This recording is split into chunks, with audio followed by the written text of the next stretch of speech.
Bienvenidos a Radio Estrategia. En el capítulo de hoy vamos a hablar de España y de la OTAN. Os voy a dar mi opinión, os voy a hacer un análisis bajo mi perspectiva, es decir, muy personal, de España en la OTAN, de lo que ahora mismo, a día de hoy, representa la OTAN y lo que representa España. Vamos a hablar de esta relación y sobre todo vamos a intentar poner encima de la mesa, vamos a intentar tratar algo que a mí me molesta de una forma especialmente personal sobre todo.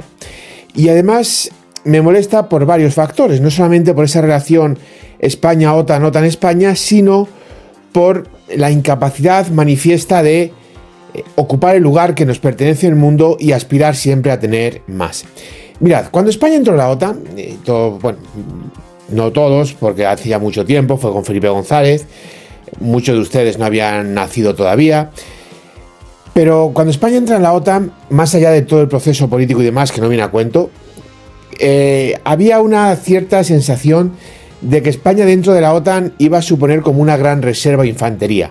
Algo así como Turquía, por ejemplo, cientos de miles de soldados en caso necesario para poder mandar al frente. En ese momento España había una tasa de natalidad por las nubes, estábamos en la época, la herencia de la época gloriosa del franquismo, con un gran desarrollo en España como no habíamos tenido en 200 años.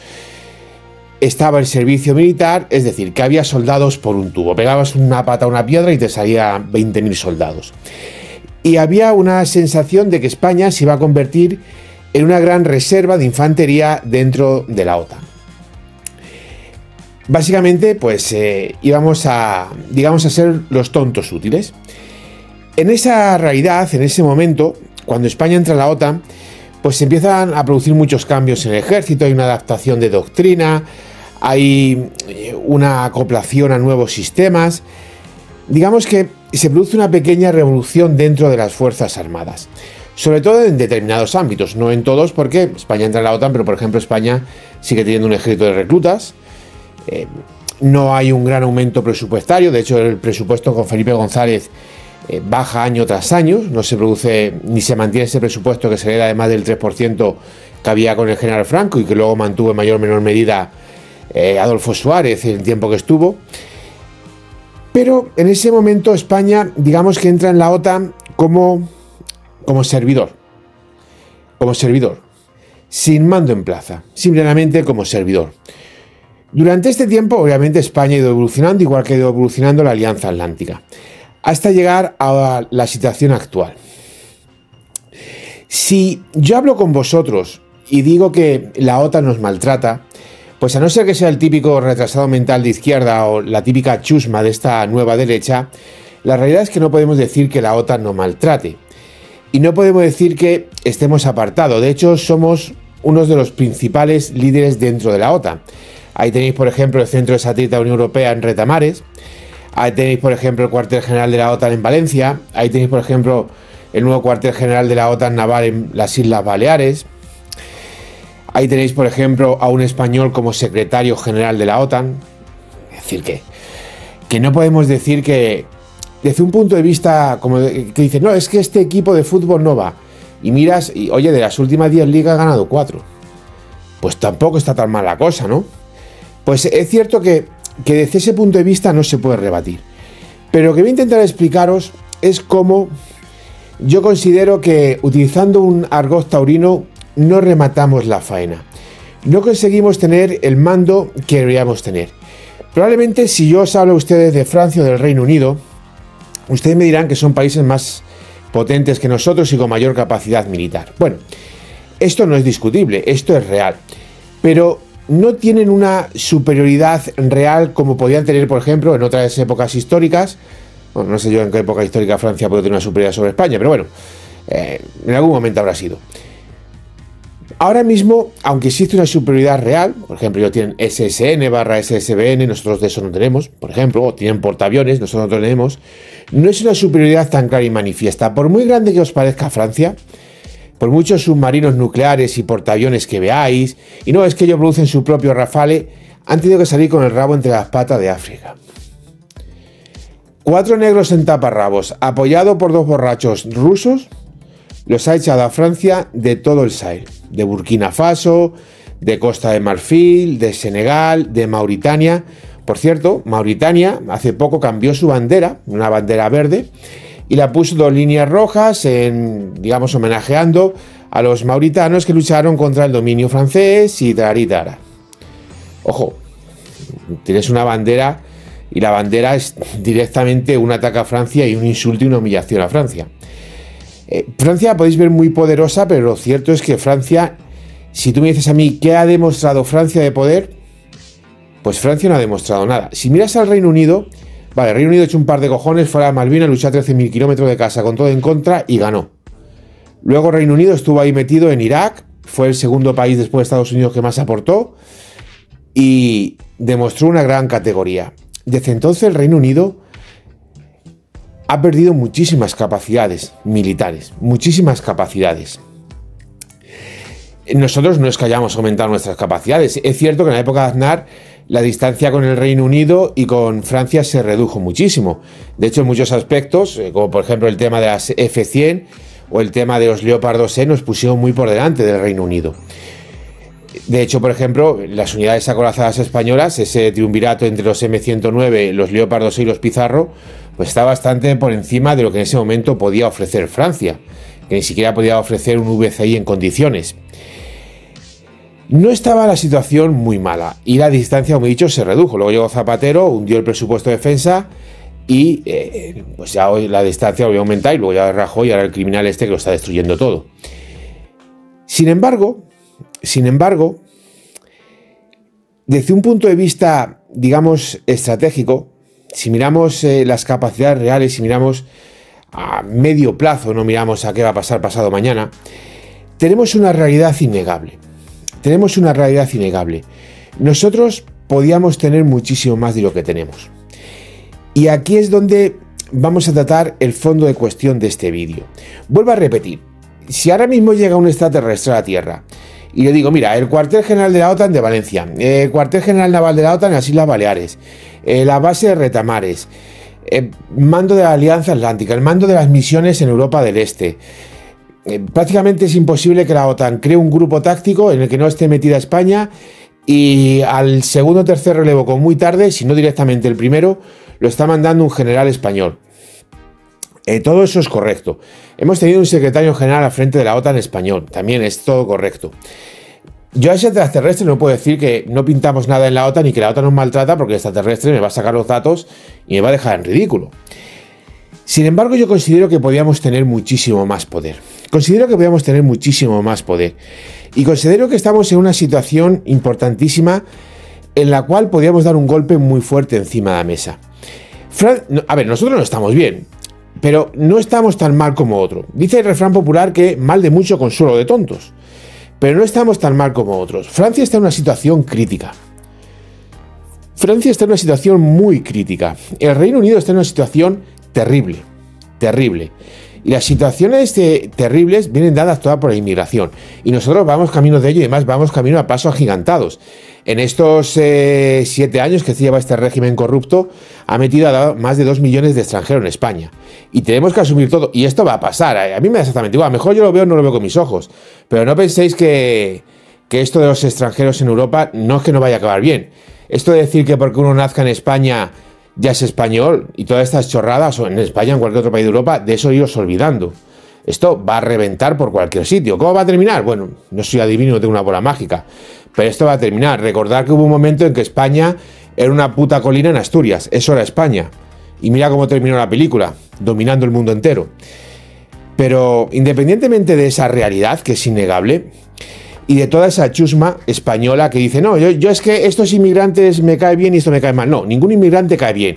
Y los únicos extranjeros que tiene que haber en España son los equipos de fútbol y los de las embajadas. Punto.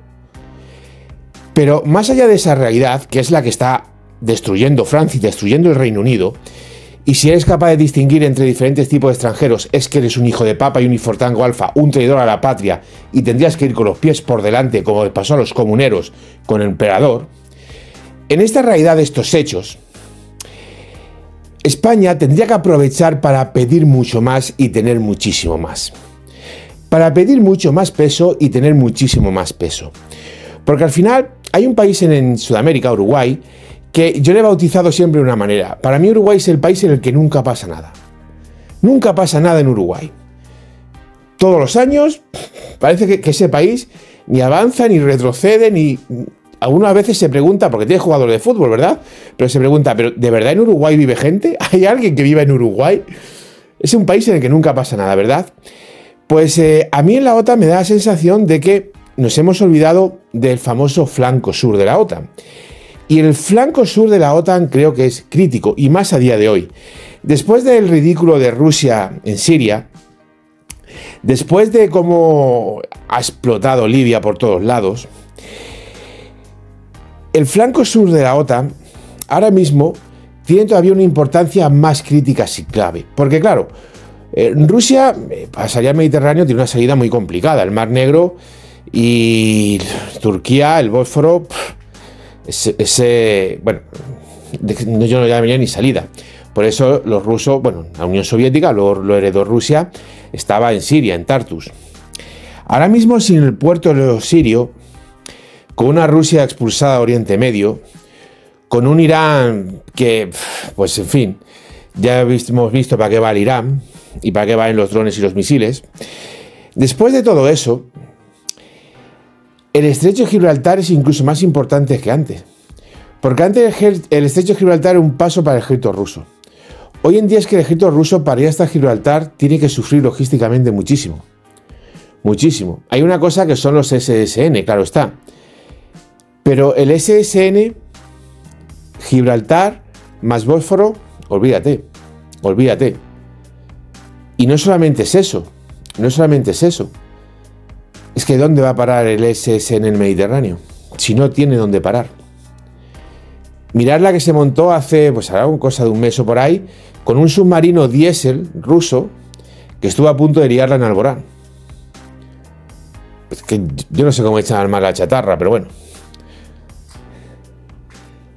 Después, sobre todo después de lo que pasó en Kursk, pero está claro que al mando ruso, al ruso en general, pues soldado no le importa mucho, no, digamos que no tiene un gran precio por la vida de sus hombres.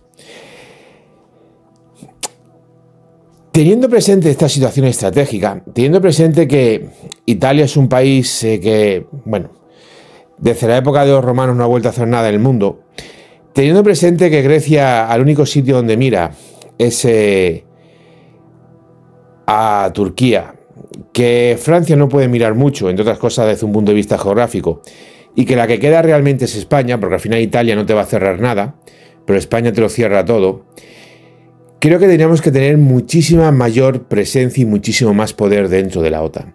Y creo que estamos en un momento perfecto para ponernos muy por encima del poder del Reino Unido y de Francia. Sí, claro, ya sé que vais a decir dónde vamos a ir si tenemos a un corrupto, en un partido que eso no es un partido, eso es una organización criminal. Eso lo ve Al Capone. Al Capone es la reencarnación de la Madre Teresa de Calcuta comparado con los ladrones etarras del PSOE. Es un partido, es increíble, eso le pegan a todo, ¿eh? Puteros, drogadictos, abusadores, violadores, etarras. ¿Hay un delito en el Código Penal que no le dé el PSOE? Yo creo que esto ya iría para el libro de los récords. ¿Hay algún delito en el Código Penal al que no le meta el PSOE? Yo tengo mucha curiosidad por ello. Tengo mucha curiosidad por ello. Entonces, en este aspecto, es que os voy a decir, no, es que con lo que estamos dirigidos, pues no. Y lo que viene, pues casi que tampoco. Pero bueno, es que no va de eso el vídeo. El vídeo va de haceros ver la gran oportunidad que tenemos y lo poco que aprovechamos, lo que ahora mismo podríamos ejercer. Porque tenemos ahí a Alemania. Si os miráis en la OTAN, no hay muchos países. No hay muchos países ahora mismo que puedan plantar cara a España. Tienes el caso de Polonia. Polonia está creando un superejército, sí. Pero está creando un superejército en una especie de línea Maginot imaginaria. El ejército polaco no va más allá de sus fronteras. Es como el ejército israelí. Es muy bueno, sí, pero básicamente el ejército israelí es un ejército que no puede combatir en una guerra de movimiento. El ejército israelí no está diseñado para ir más lejos de sus fronteras. Desde el punto de vista logístico, sus propios carros de combate, como están creados, no tiene mucho más. Lo único es la aviación. Lo único es la aviación. Sus submarinos son submarinos SSK. Es un país que con defenderse le basta. Ya está. El caso de Polonia es más o menos parecido. El ejército polaco está creando un gran ejército, pero no está creando un ejército para ir más allá de la vuelta de la esquina. Alemania estamos en una situación bastante parecida a la de Polonia, no tan exagerada, pero el ejército alemán tampoco es un ejército para ir más allá de la vuelta de la esquina. Se tiene que entender que la OTAN eminentemente es una organización defensiva naval y que Europa y Estados Unidos son fuerzas navales, son fuerzas navales por excelencia. Si miramos desde un punto de vista naval, que es donde reside la clave de todo esto, hay pocos países que puedan tener o que puedan desarrollar una armada más capaz que la española, muy poquitos. La armada británica es un desastre. No sé qué le ha pasado a los ingleses, pero es un desastre. Bien es cierto que nunca nos han llegado ni a suela zapato construyendo buques, pero oye, tampoco han sido mancos, han construido buenos buques. De hecho, incluso cuando no lo tenían muy claro en Estados Unidos, en esta batalla Segunda Guerra Mundial, perdón, entre el acorazado y el portaaviones, el Reino Unido tenía más portaaviones que Estados Unidos. Son datos. Son datos. El Reino Unido empieza la Segunda Guerra Mundial con 6 o 7 portaaviones. Tenía por ahí un montón de ellos. Incluso la Royal, que no terminó muy bien la cosa. Pero tenía un montón de portaaviones cuando comienza la Segunda Guerra Mundial. Estamos hablando de una situación en la cual el Reino Unido ahora mismo no tiene nada mejor que España. Vamos a construir un portaaviones y ya, por muy mal que nos salga, ya no va a salir mejor que el del Reino Unido, porque es un disparate el británico. Francia tiene un buen portaaviones. El resto de buques, una Fren, no llega ni a suela zapato una F-110. Los Horizon, que podrían ser unos buques muy buenos, están capados por culpa de Italia. Un Horizon, si la Fren no le llega a la F-110 ni a suela zapatos, el Horizon ya ni te cuento. Y no por el buque, sino porque, como he dicho, tienen capado. Tienen muy capado a ese buque. ¿Qué tiene Francia o el Reino Unido que pueda marcar la diferencia? En los submarinos, eso siente una máquina. Otra cosa es la propulsión. Ahí ya no entro, ahí me callo la boca. No hay una gran diferencia. De hecho, es más bien al revés. Mirad los portahelicópteros franceses. Es el Mistral. El Mistral, al Juan Carlos I no le llega ni a la suela de los zapatos. No hay nada que tú digas, bueno, es que aquí, ¿qué ventaja tienen? ¿Qué ventaja? ¿Qué gran...? No hay una gran diferencia. Más allá de los problemas que tienen. Y el hecho de Alemania... Alemania pues nunca ha tenido una gran armada y se ve que nunca la van a tener.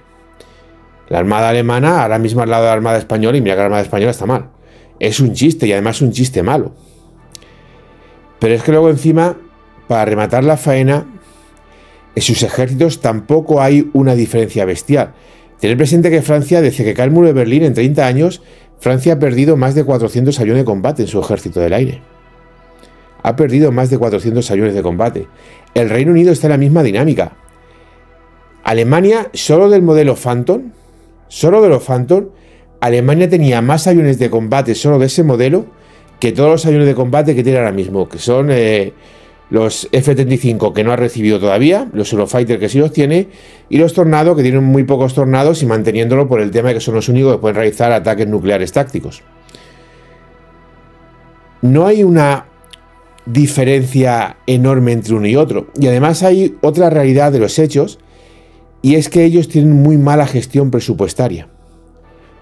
Tienen muy mala gestión presupuestaria. Son unos países que el presupuesto de defensa lleva muy mal. Hacen muy poquito con mucho, o por lo menos con más que nosotros. Sin embargo, nuestros oficiales hacen mucho con muy poco. No vais a encontrar un país en el mundo que tenga lo que tiene con la basura del presupuesto de defensa que tiene. Mirad Brasil. Brasil tiene un presupuesto de defensa más grande que el de España. Brasil tiene un presupuesto de defensa más grande que el de España. Brasil tiene una basura de ejército al lado de España. Tiene una basura de ejército. De hecho, el ejército brasileño, para lo que es el país, el ejército es un chiste. Mirad qué buques de guerra tiene. No tiene nada. Son fragatas de línea.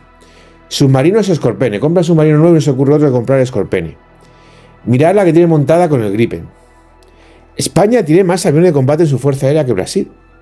Y Brasil gasta más en defensa que España. ¿Cómo te explicas eso? De hecho, Brasil era, por ejemplo, un país que tenía portaaviones y eso ya lo perdió. Ya no tiene portaaviones, Brasil.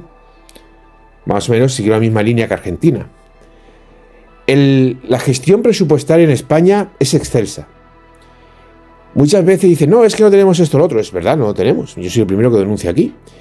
Pero para lo que tenemos, para el presupuesto que tenemos, no hay ningún país en el mundo que sea capaz de hacer eso.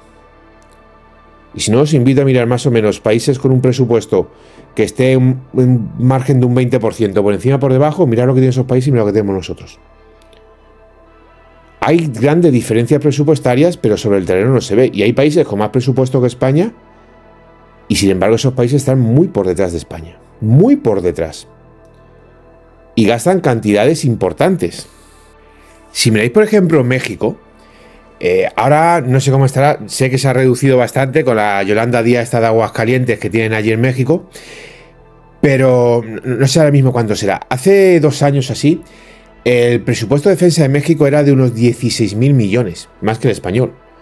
16.000 millones. México no tiene tanques, no tiene helicóptero de ataque, no tiene aviones de combate, no tiene aviones de transporte pesado, no tiene submarinos, no tiene buques de guerra principales, no tiene portahelicóptero, no tiene nada. Y su presupuesto de defensa es mayor que el de España. No tienen nada. ¿Qué hacen con el presupuesto? Pues no sé, a lo mejor los de Sedena se lo meten por la nariz. Yo qué sé. Pero en defensa el presupuesto no está. Y México invierte más en defensa que España. Por lo menos hasta que ha llegado la Yolanda Díaz esta de Aguascalientes que tienen allí, esta hija de perra hispanófoba. México tenía un presupuesto de defensa más alto que ese español. Y mirar el ejército mexicano. No sé yo si llamarlo ejército es una forma correcta de referirte a él. Son datos. Son datos. Y ese aspecto nosotros estamos bastante bien. Con lo cual, sinceramente, creo que dentro de la OTAN estamos muy lejos del papel que merecemos. Creo que estamos muy lejos del papel que merecemos. Luego hay otra realidad también muy clara. Si tú dentro de la OTAN quieres que algo salga bien, dáselo a un español.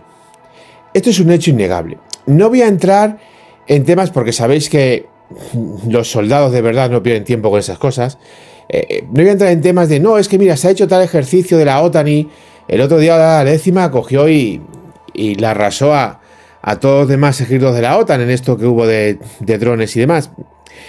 Para mí esas cosas no van en un pimiento. No van en un pimiento, ya veis que yo aquí no hablo nada de eso. Y quien se pone a hablar, no, es que hemos hecho una maniobra y va a ser, pues mira, ni eres un soldado, ni sabes que eres un soldado, ni vas a ser un soldado en tu vida. Que un soldado presuma de ganar unas maniobras como que un equipo de fútbol presuma de ganar un amistoso de pretemporada. Exactamente lo mismo. Los soldados de verdad presumen de batalla y de guerras. De eso es lo que presumen los soldados y los ejércitos de verdad. Los ejércitos que presumen de maniobras son ejércitos tercermundistas que en el fondo no tienen ni media hostia. Los resultados operativos de misiones reales, repito, resultados operativos de misiones reales, no juegos de guerra, misiones reales, es prácticamente imposible que España no esté metida de por medio. Es prácticamente imposible. Estos resultados, estas realidades, acaban siendo algo determinante. Y es algo que vemos por todos lados. Lo hemos visto, por ejemplo, con la Operación Atalanta. Es algo que ha estado muy claro. Lo vimos en Afganistán, lo que pasó en Sangatés cuando se mandó allí a la 10ª bandera de la Legión. Lo hemos visto en los Balcanes. Y todos sabemos qué pasó en los Balcanes en múltiples sitios. Todos sabemos lo que pasó con el golpe de Estado que se iba a dar en Croacia, con la masacre de ciudadanos croatas que no se dio. Todos sabemos lo que pasaba con los centros religiosos cristianos que eran masacrados por los extremistas bosnios, cómo salían corriendo los soldados italianos hasta que llegaron allí los legionarios y se acabaron las tonterías. Eso todos lo sabemos. Repito, cosas reales que pasan. No gilipollas que van a hacer unas maniobras. No, cosas reales que pasan, misiones reales. En el tema de la ¿cómo se llama? De esto de Somalia. La Operación Atalanta. El tema de Operación Atalanta es exactamente lo mismo. Yo no sé si tiene más Champions Madrid o mando España en la Operación Atalanta. Está la cosa y ahí tiene que estar. Lo mires por donde lo mires, estamos metidos en todos los fregados. En todos los fregados. Hay países que yo no sé si realmente pertenecen a la OTAN, porque no los veo nunca en ningún sitio. Tú miras ahí el cuartel general de la OTAN, empiezas a ver bandera y dices, coño, si esto parece la Eurocopa. Luego te vas al frente, empiezas a mirar banderas y te encuentras 2 o 3. Y uno se pregunta, ¿y qué ha pasado con los otros veintitantos? ¿Se han perdido por el camino? ¿Se han desviado? ¿Están en el Polo Norte? ¿Qué ha pasado? ¿Qué ha pasado? Esto me recuerda a mí cuando llegué al Líbano y estaban allí con nosotros daneses y finlandeses. Yo estaba durmiendo en la tienda de campaña, menos mal que ya en esa época ya nos dieron tiendas de campaña individualizadas. Yo estaba durmiendo en la tienda de campaña, allí en el barrio, en el Líbano. El Líbano es un país más o menos como España, desde un punto de vista climático. O sea, te puedes imaginar la que cae en invierno. Y nosotros estamos allí en el barro y resulta que los finlandeses y los daneses, que por cierto tenían Piraña 3, ojo al dato, uno estaban con el Sisu y otro con el Piraña 3, nosotros con el BMR, pues los finlandeses y los daneses estaban en un hotel. Allí al lado de la base Marjayun, un hotel que había, que no le habían bombardeado a los israelíes, pues ellos vivían en el hotel, los soldados. El gobierno danés y el gobierno finlandés le pagaba un hotel a sus soldados. Y nosotros dormíamos en tienda de campaña mientras construíamos la base de Marjayun. Bueno, mientras que los demás construían. Yo no. Lo único que hacía era patrulla y vigilar la línea del frente. Pero los que estaban allí, los demás, del ejército español, los que se encargaban de ellos, se ponían a construir la base de Marjayun. Y estaban allí los daneses y los finlandeses en un hotel. Y os voy a contar otra cosa ya que he dicho esta anécdota. ¿Sabéis que el gobierno danés le pagaba putillas a sus soldados? Yo no quiero que haga eso el gobierno español, se me caía la cara de vergüenza. Pues ¿sabéis que el gobierno danés se planteaba eso? No, chavales que tienen que defogar. Esto no conocen el fútbol. Cosas surrealistas. Cosas surrealistas. ¿Tú te crees que a unos señoritos que duermen en hoteles y le pagan putillas les puede dar el mando de algo? Bueno, sí, el mando de un puticlub, claro. Y que pongan a Ávaros lugarteniente. Bueno, Ávaros a cualquiera del PSOE, ya sabemos qué clase de partido es ese. Pero es que esa es la realidad de lo que hay por ahí. Esa es la realidad de lo que hay por ahí. Creo muy sinceramente, que tenemos muy poquito peso dentro de la OTAN. Y creo que estamos en una situación actual perfecta para que España diese un puñetazo encima de la mesa. Qué pena de Aznar. Qué pena de un Aznar 2.0. O qué pena de que Ayuso no se montase una Esperanza Aguirre en Valencia y no diese un paso al frente. Qué pena. Porque yo creo que Ayuso es o quiero pensar que Ayuso es adelantista y demás. Algunos me diréis que no.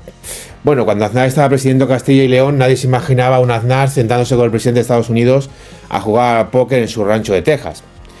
No tenéis que hacer eso, porque nunca sabe qué va a pasar ni sabes cómo se va a dar. Tú puedes intuir y ya está. Recordad, por ejemplo, cuando Zidane llegó al Madrid.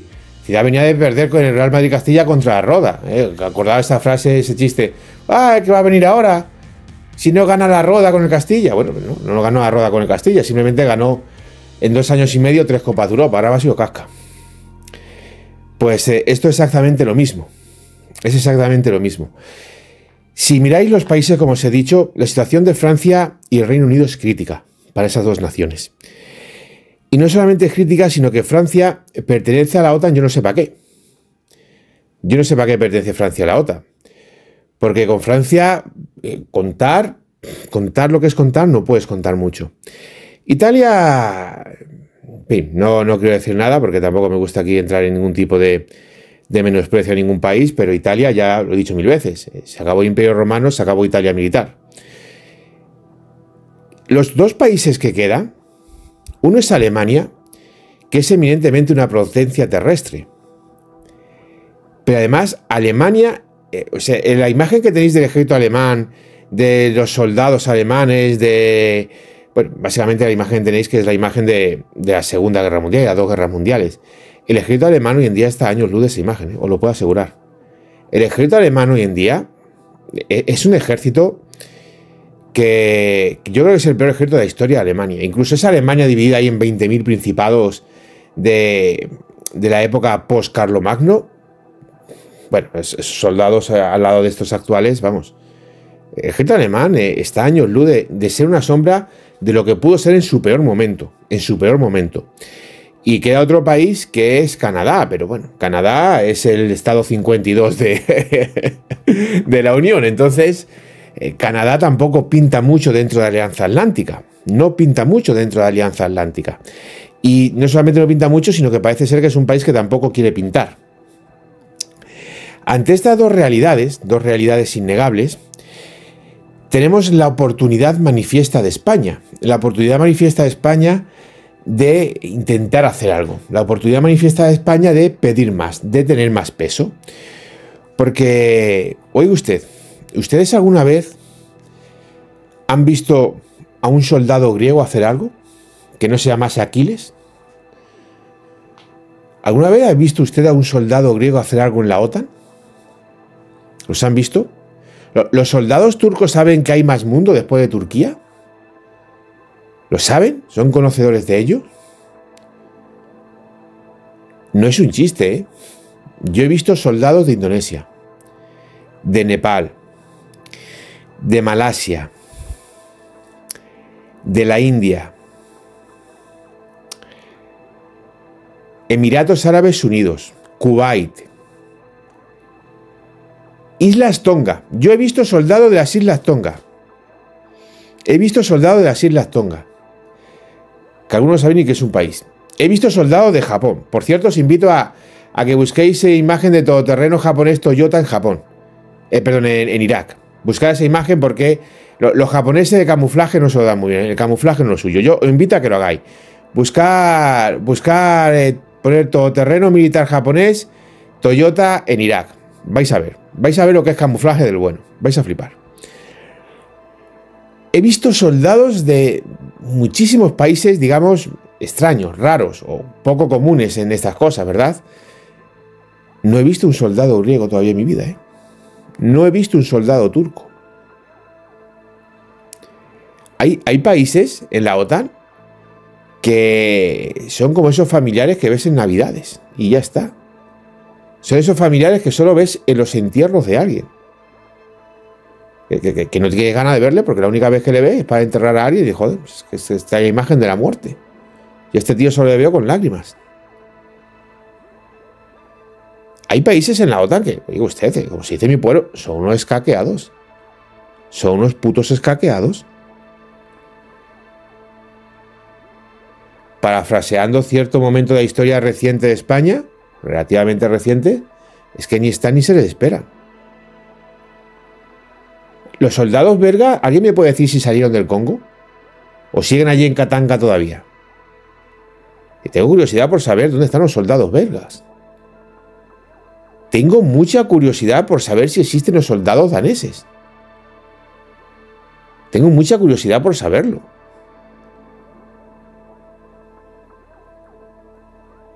Sinceramente. ¿Irlanda está en la OTAN? Pregunta seria. ¿Irlanda está en la OTAN o es como Austria? Porque dice que nosotros los españoles somos unos escacados presupuestarios. No es mentira, precisamente. Pero ¿Irlanda está en la OTAN? ¿Existe Irlanda? ¿Ese país existe o es una invención de los Simpsons? A mí me gustaría saber a qué aspira Irlanda militarmente. No digan, no, es que estábamos aquí detrás del Reino Unido, pues que los protejan ellos. Fijaros lo que voy a decir. No es una broma. He visto soldados islandeses de Islandia. Capital Reykjavik. Población menos que la provincia de Cáceres. He visto soldados islandeses con todoterreno Land Cruiser. Encima los cabrones ni habían pintado todoterreno, tenían el gris metalizado de concesionario. Le habían puesto una bandera de España, como el que pone, de una bandera de Islandia, como el que pone su coche a bandera de España y ya está. No es un chiste, la verdad. No había ni decorado el todoterreno. Yo no he visto... ¿Hay países de la OTAN que pertenecen teóricamente a la OTAN? ¿Alguien sabe qué es Macedonia? Un yogur, ¿verdad? Macedonia es un yogur. ¿Y Montenegro? ¿Alguien sabe qué es Montenegro? ¿Montenegro qué es? Un monte que se ha quemado ahora en verano, ¿no? Aquí en España. Eso es Montenegro. Sinceramente, yo, lo de la OTAN, yo estoy pensando muy seriamente que la OTAN la forma 6-7 países, ¿eh? Porque no se puede ser más escaqueado en esta vida. Y bueno, venga, lo de Macedonia o de Montenegro quizás es un poco ventajista por mi parte. Te lo compro. Pero de Grecia, lo de Turquía, lo de Irlanda, lo de Bélgica, lo de Holanda y Polonia. Y Polonia. Que Polonia está todo el santo día hablando. Pero a Polonia sacarás tú de sus fronteras. Saca tú a Polonia de sus fronteras.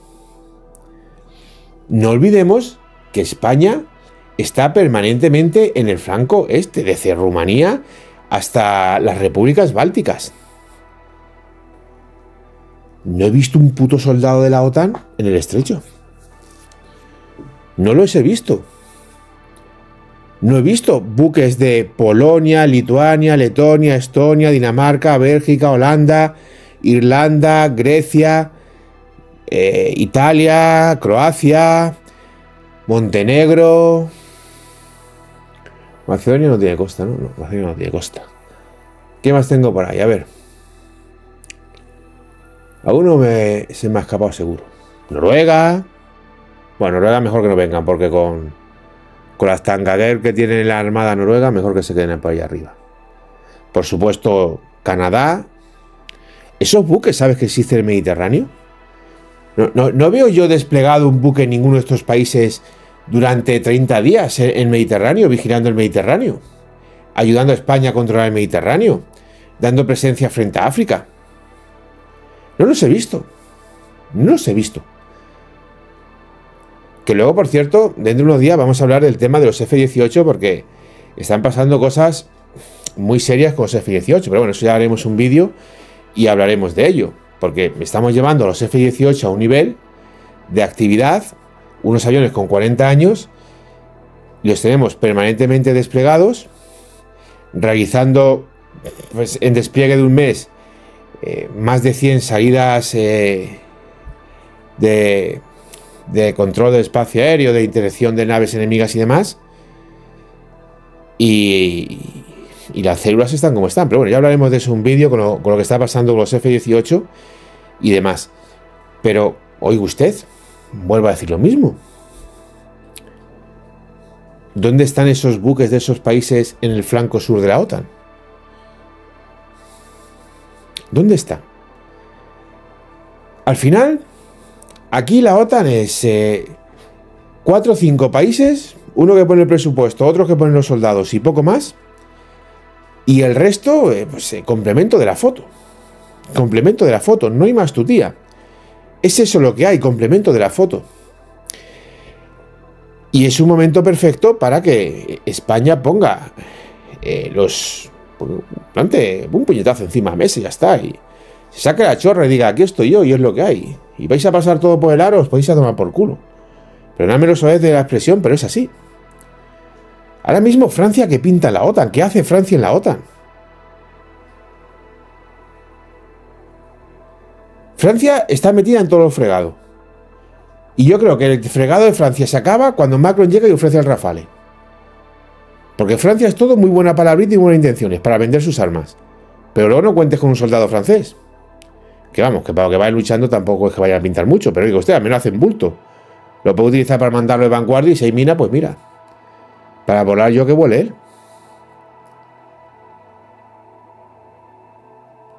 El Reino Unido... El Reino Unido está como está. Y la Armada Británica es... La Armada Británica es un drama. La Armada Británica es un drama. Los italianos, pues eso. ¿Y qué te queda? ¿Qué te queda? Si es que no te queda más. El resto, como os he dicho, es para completar una foto. A la hora de la verdad, te mandan una compañía, te mandan 2 aviones, te mandan un pelotón sanitario. No es un chiste, es que te mandan esto, te mandan un pelotón sanitario. Es que tenemos no tenemos un radar de barrido mecánico, ni uno. Perdón, electrónico. No tenemos un radar de barrido electrónico. Tenemos más mitad de la flota con más de 40 años. Están los países con los F-35 nuevos y los que estamos allí de forma interrumpida, F-18 Eurofighter, F-18 Eurofighter, F-18 Eurofighter, somos los españoles. Llevamos 2 años operando de forma interrumpida un radar sin apagarle ni un solo minuto. ¿Y el resto? ¿Dónde está el resto? ¿Dónde está el resto? Que si el oficial de enlace no sé qué, que si el otro por aquí, que si el otro por allá, que si... Oiga usted, son los soldados españoles que están ahí a pie de cañón operando el radar 24 horas al día. Y no se le ha apagado ni una sola vez, ni han tenido problemas con él, ni un fallo de mantenimiento, y nada. Vamos a entender... ¿Vosotros os acordáis ese dicho popular de los andaluces de dame pan y llámame tonto? Pues nosotros vamos a tener que empezar a hacer las cosas mal para que no nos llamen. Porque esto ya es un cachondeo. Esto ya es un cachondeo. O sea, no cubrimos nuestro flanco sur y nos podemos a cubrir el flanco este de la OTAN.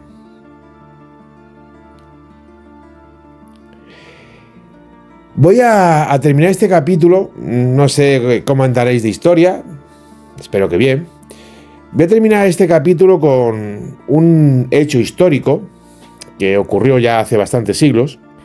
En el siglo XVI hubo un rey en Portugal, Sebastián, que, bueno, pues tuvo una serie de aventuras por cuestiones de expansión comercial, de grandeza de Portugal y demás, y, bueno, realizó una invasión al norte de África. Antes de ir allá, con Felipe II, en ese momento era rey de España, familiar suyo, tuvo una reunión, tuvo una entrevista.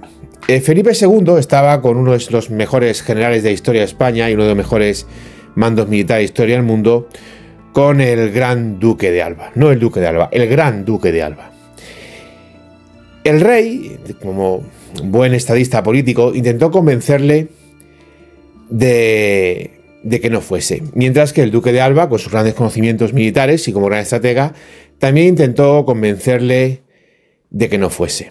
Entonces el rey Sebastián de Portugal, muy altanero, preguntó, en tono irónico, que de qué color era el miedo. Y el gran duque de Alba, muy listo él, le respondió que del color de la prudencia. Bueno, la historia acabó con un desastre ejército portugués y el rey muerto en el campo de batalla.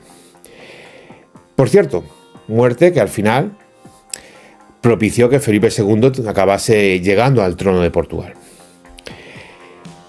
Pues esa gran respuesta del duque de Alba, de un militar de verdad, no de estos ascensos políticos de boletín oficial de Estado que tenemos hoy de mandos militares, debería hacernos reflexionar a todos. Debería hacernos reflexionar a todos.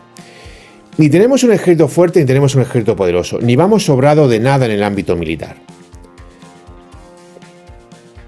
No podemos emprender aventuras que no tienen un valor estratégico real para nuestras Fuerzas Armadas